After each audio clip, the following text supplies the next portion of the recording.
Hello and welcome to another edition of Eastern Europe Review, the program that talks about countries east of Poland, mainly Russia, Belarus and Ukraine.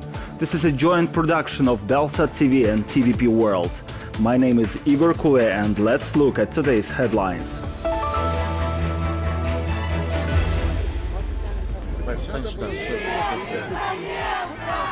What lies behind another surge in the Lukashenka regime's aggressive anti-Polish propaganda? They want to chop off Western Ukraine and join it with Poland. Why are Russian security services hunting for migrants from Central Asia? The Russian authorities are trying in this way to intimidate the countries dependent on Russia. Authorities in Russia provided homes for thousands of displaced Ukrainian families, but a year later they're forcibly evicting them and leaving them to live on the streets. Anything goes, and they say, newcomers, go to your Ukraine. Lukashenka and Putin are assenting to each other in an aggressive anti-Polish campaign. Since 2020, the regime in Minsk has been considering Poland as its external enemy. The situation has escalated with the emergence of Wagner Group fighters and the possibility of nuclear weapons being present, adding a new dimension to the tensions. The current situation provides the Lukashenko regime with a new tool for threats. Upon the arrival of Wagner PMC fighters and presumably nuclear weapons in Belarus, the aggressive rhetoric of the Lukashenko regime towards Poland has started to sound as open threats under the diktats of Russia. The idea that Poland is planning to seize Western Belarus was first expressed here in 2020. Today, Lukashenko and Putin are promoting the myth that an external enemy is also trying to attack Western Ukraine. They want to tear off this piece of Western Ukraine and under the guise of accepting it into NATO, so that the population will like it. They want to chop off Western Ukraine and join it with Poland. Since 2020, Lukashenko's propaganda has been actively creating an external enemy from Poland using consistent patterns. According to the propagandists, Poland is an enemy of Belarus, from which we must defend ourselves. Poland is a country where it's very difficult for Belarusians to live, where they are not considered human beings, where they are, so to speak, slaves who have no money and they all really want to return to Belarus. The narrative that Poland claims the right to the territory of Belarus and Ukraine has become one of the most frequent themes in Belarusian propaganda. The Russian propaganda intimidates, and the Belarusian one repeats it. They say, Poland, you scare us, but soon it will be enough, and we will come to you. Lukashenko indirectly voiced such a threat at the meeting with Putin in St. Petersburg last Sunday. We're starting to get stressed out by the Wagnerites. They're asking to go west. Let's go. I'm telling them, why do you need to go to the west? So they did it on the sly. We control what's going on. Well, we'll go on a trip to Warsaw and Rzeszów. Most likely, this was the main message of the bilateral meeting, which was aimed specifically at the West. So that some politicians and society start to hesitate and say that supporting Ukraine is costing too much and that it could lead to a global conflict. The alleged march of Wagner troops toward Warsaw appears to be nonsensical. Unofficial sources suggest that there may be 10,000 mercenaries in Belarus, but lacking heavy equipment. The group's primary operations and interests remain in Africa, where it has been involved in facilitating coups or protecting regimes from rebel forces. Russia would likely not want to relinquish control over this strategic direction. Both the leadership of Mali and the leadership of the Central African Republic are looking at this without sympathy and thinking what to do. Accordingly, the Russian leadership is also considering what to do. And while they are thinking, in the background there are statements that the Wagnerites are rushing to Poland. But what should they be doing there in Poland? Are they choosing the most foolish way to die? In the autumn, Poland will hold its parliamentary elections. One potential goal of Russian intimidation might be to influence voters to choose forces that advocate reducing support for Ukraine. Lukashenka, too, has his own interests. By portraying external enemies and conducting assaults, he may aim to consolidate his society around him as the so-called leader.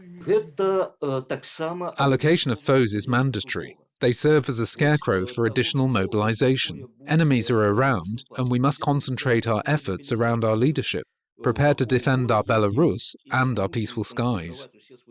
Meanwhile, Poland is dispatching military personnel and equipment to its border with Belarus, which is seen as an increasingly volatile area that needs to be fortified. The Federal Security Service and the Ministry of Internal Affairs of Russia have conducted a joint raid in a large sorting center of the Russian marketplace Ozon in the Rostov region. According to the results of the check, the security forces have detained more than 100 people, whom the authorities are calling illegal migrants. In recent weeks, there has been an increase in raids on migrants from Central Asia in Russia. What lies behind the increased activity of the Russian security forces? The answer is in the next story.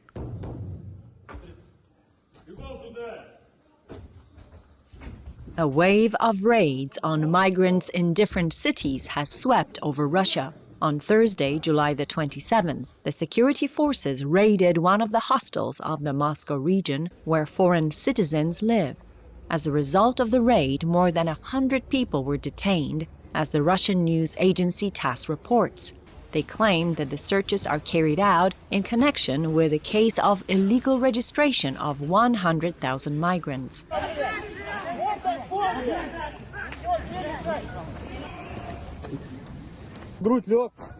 There are anti-migrant and xenophobic sentiments in Russia, both at the public and the state level, says Stefania Kulayeva, an expert at the Memorial Anti-Discrimination Center. The actions of the police are a state policy and not just public sentiment. Public sentiment is also causing great concern. Based on network activity on some Telegram channels, we see the flowering of some racist sentiments, anti-immigrant sentiments, anti-Tajik sentiments in particular.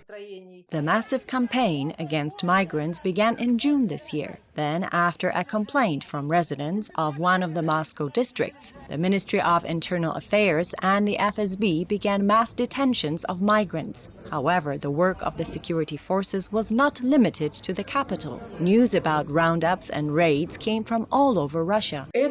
This is an attempt to put pressure on those countries that began to declare their independence after the obvious weakening of Russia as a result of an aggressive war in Ukraine. And the Russian authorities are trying in this way to intimidate the countries dependent on Russia so that they do not declare an independent political position.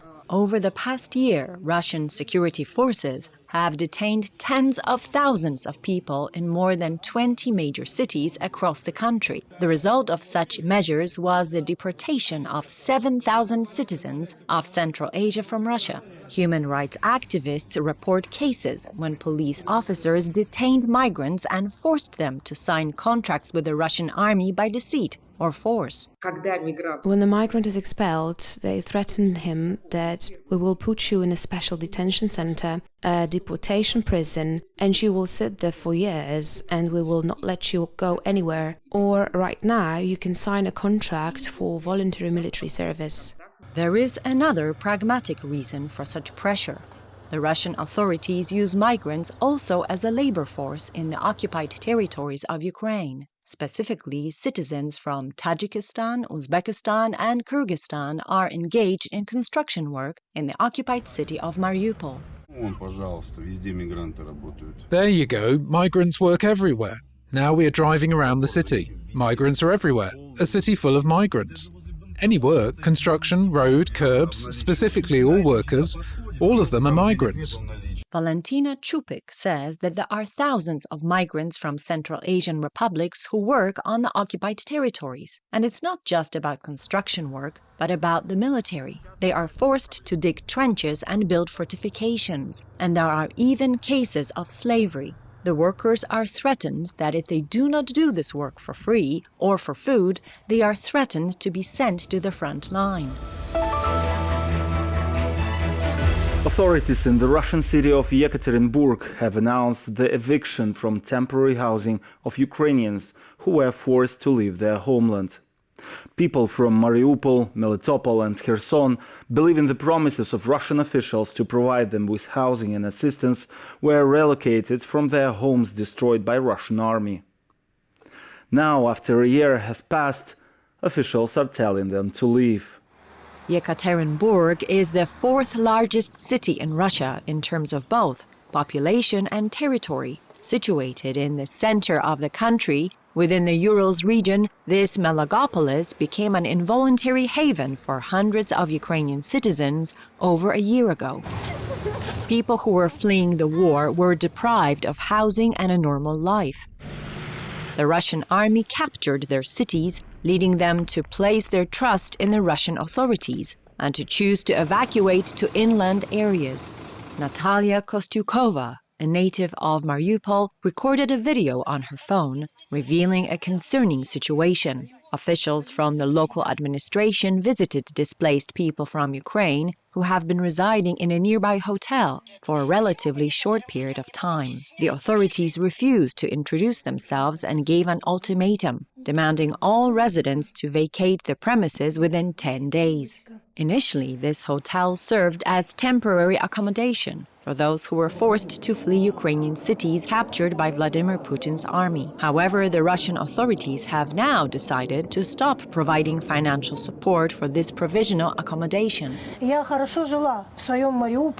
lived well in Mariupol, in the center of the city, by the sea, in my apartment. We had a car and a job. I didn't run after trains with a poster that said, "Take me to the Urals." This attitude, what they're doing to us, here is oppressing us, evicting us, kicking us out. Anything goes. And they say, "Newcomers, go to your Ukraine. Guys, we didn't want to come to you." Natalia reveals that after a shell struck her apartment, she wanted to evacuate to a location closer to Kiev. However, there was no possibility to do so. Like tens of thousands of other people who lost everything in the war, she was sent deep into Russia with promises that the authorities would provide her with care and support. Upon arrival, people were offered free temporary housing, food, and Russian citizenship, with the authorities hoping for them to find employment and become self-sufficient. Unfortunately, the reality has been challenging, as Ukrainian education and qualifications are not recognized in Russia. As a result, most of those who were forced to leave have struggled to earn a sustainable income.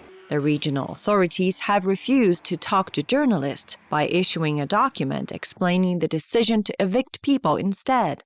Many people have been residing in the temporary accommodation centre in Yekaterinburg for nearly a year, and due to regulations, it must close for sanitation. The authorities are now working individually with each resident to find the best solution, taking into account factors such as the adult's employment and their children's educational needs. Sergei, who came to the Urals from Ukraine and has managed to get a job at a factory in Yekaterinburg, doesn't know what the future holds for him. But he says that his hotel neighbors have already been offered a job in a poverty-stricken village located quite some distance from the city. What about work? They will move me 40 to 50 kilometers away from the city. They say, well, you will take the bus. How will I travel by bus when there are traffic jams near the city? It would be 2 or 3 hours in traffic until the bus reaches the city. As a result, people who have left Ukraine share one common dream. They long to return to their homeland. Despite being promptly provided with Russian passports during their stay in the Urals, they still do not feel like they truly belong there. Everyone is fed up with it. Everyone wants to live normally. Of course, I still have a longing for Ukraine, because I was my own person there. However, those who have left say that there is no point in returning to their hometowns now. These people who had been forcibly issued with Russian passports could theoretically return to the seized cities of Mariupol or Melitopol. However, the situation there is even worse. Russian authorities have already refused to pay compensation for housing destroyed during the war. And that's all for today. Eastern Europe Review will be back next Sunday. Please stay with us, keep watching TVP World, and support Ukraine.